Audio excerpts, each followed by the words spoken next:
സംസ്ഥാന സർക്കാരിനെയും കോടതിയെയും വെല്ലുവിളിച്ച് ഗവർണർ രാജേന്ദ്ര അർലേക്കർ, സിസ തോമസും ശിവപ്രസാദും വീണ്ടും താൽക്കാലിക വിസിമാർ. രാജ്ഭവൻ ഇത് സംബന്ധിച്ച ഉത്തരവിറക്കി. സിസ തോമസ് ഡിജിറ്റൽ സർവകലാശാല താൽക്കാലിക വിസി, കെ ശിവപ്രസാദ് KTU താൽക്കാലിക വിസി. എസ് ഷീജ തിരുവനന്തപുരത്ത് നിന്ന് ചേരുന്നുണ്ട്. ഷീജ, കഴിഞ്ഞ ദിവസം സുപ്രീം കോടതിയുടെ വിധി പ്രസ്താവം പുറത്തു വന്നതാണ്. ഈ താൽക്കാലിക വിസി നിയമനം എന്ന് പറയുന്നത് 6 മാസത്തേക്ക് മാത്രമുള്ളതാണ്.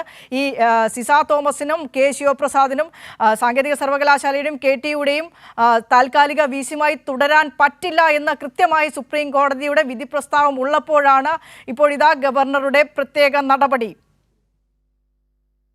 തീർച്ചയായും വിനിഷ, ഏതായാലും സർക്കാരിനെയും കോടതിയെയും വെല്ലുവിളിച്ചുകൊണ്ടുള്ളൊരു നടപടി തന്നെയാണ് ഇപ്പോൾ ചാൻസലർ കൂടിയായ ഗവർണറുടെ ഭാഗത്ത് നിന്നും ഉണ്ടായിരിക്കുന്നത്. ചാൻസലർ എന്ന നിലയ്ക്ക് അദ്ദേഹം പുനർനിയമനം, അതായത് KTUവിൻ്റെയും സാങ്കേതിക സർവകലാശാലയുടെയും വൈസ് ചാൻസലർമാരായി, താൽക്കാലിക വൈസ് ചാൻസലർമാരായിട്ടാണ് ഡോക്ടർ സിസ തോമസും കെ ശിവപ്രസാദും ഉണ്ടായിരുന്നത്. ഇവരുടെ താൽക്കാലിക VC നിയമനവുമായി ബന്ധപ്പെട്ട വിഷയം ഹൈക്കോടതിയിൽ അത് റദ്ദാകുന്ന സാഹചര്യം ഉണ്ടായിരുന്നു. അതേ തുടർന്നാണ് സുപ്രീം കോടതിയെ സമീപിച്ചിട്ടുണ്ടായിരുന്നത്. പക്ഷേ ഇപ്പോൾ സുപ്രീം കോടതിയും ഇതിൻ്റെതായിട്ടുള്ള മാനദണ്ഡങ്ങൾ പാലിച്ചു മാത്രമേ താൽക്കാലിക VC നിയമനം നടത്താവൂ, അതും 6 മാസത്തിൽ അധികമായി താൽക്കാലിക VCയെ ഇരുത്തുവാൻ സാധിക്കുകയില്ല, സ്ഥിര നിയമനം നടത്തേണ്ടതുണ്ട് എന്നുള്ള കാര്യവും കഴിഞ്ഞ ദിവസം സുപ്രീം കോടതിയുടെ നിർണായകമായിട്ടുള്ള വിധി പ്രസ്താവത്തിൽ വ്യക്തമാക്കിയിരുന്നു. പക്ഷേ അതൊക്കെ കാറ്റിൽ പറത്തിക്കൊണ്ട് അവർക്ക് വീണ്ടും ഒരു തുടർച്ച എന്ന രീതിയിലല്ല, വീണ്ടും നിയമനം എന്ന രീതിയിലാണ് ഇപ്പോൾ ചാൻസലർ കൂടിയായിട്ടുള്ള രാജേന്ദ്ര വിശ്വനാഥ് അർലേക്കർ ഈ ഒരു നിയമനം നടത്തിയിരിക്കുന്നത്. ഇപ്പോൾ പഴയ രീതിയിൽ തന്നെ, അതായത്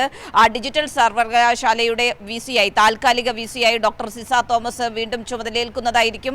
അതോടൊപ്പം തന്നെ ഡിജിറ്റൽ സർവകലാശാലയുടെ KTU സർവകലാശാലയുടെ ചാൻസലറായി, താൽക്കാലിക വൈസ് ചാൻസലറായി കെ ശിവപ്രസാദും ചുമതലയേൽക്കുന്നതായിരിക്കും. ഇത് 6 മാസത്തേക്കോ അല്ലെങ്കിൽ ഒരു സ്ഥിര നിയമനം സ്ഥിര VCയെ നിയമിക്കുന്നത് വരെയോ ആയിരിക്കും ഈ നിയമനം എന്നുള്ളതാണ് ഇവരുടെ ഉത്തരവിൽ പറയുന്നത്. രാജ്ഭവൻ ഇത് സംബന്ധിച്ചുള്ള ഉത്തരവ് അല്പസമയം മുമ്പാണ് പുറത്തിറക്കിയിരിക്കുന്നത്. ഏതായാലും സർക്കാർ ഇതുമായി ബന്ധപ്പെട്ട്, പ്രത്യേകിച്ചും ഹൈക്കോടതി വിധിയുടെ പശ്ചാത്തലത്തിൽ സർക്കാർ 2 സർവകലാശാലകളിലേക്കും വിദഗ്ധരുടെ ഒരു പാനൽ നൽകിയിരുന്നു. പക്ഷേ ഈ പാനൽ പൂർണ്ണമായും തള്ളിക്കൊണ്ടാണ് ഇപ്പോൾ ചാൻസലറുടെ ഈ ഒരു നടപടി വന്നിരിക്കുന്നത്. ഇതിൽ വലിയ തോതിൽ കോടതിയിലടക്കം ഈ വിഷയം നിലനിൽക്കുന്ന ഒരു പശ്ചാത്തലം, കോടതിയിൽ നിന്നടക്കം രാജ്ഭവനും അതോടൊപ്പം തന്നെ ചാൻസലർക്കും വലിയ വിമർശനങ്ങൾ.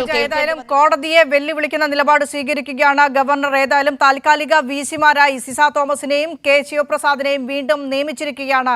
അത് നിയമിച്ചുകൊണ്ട് ഉത്തരവിറക്കിയിരിക്കുകയാണ് ചാൻസലർ കൂടിയായ ഗവർണർ.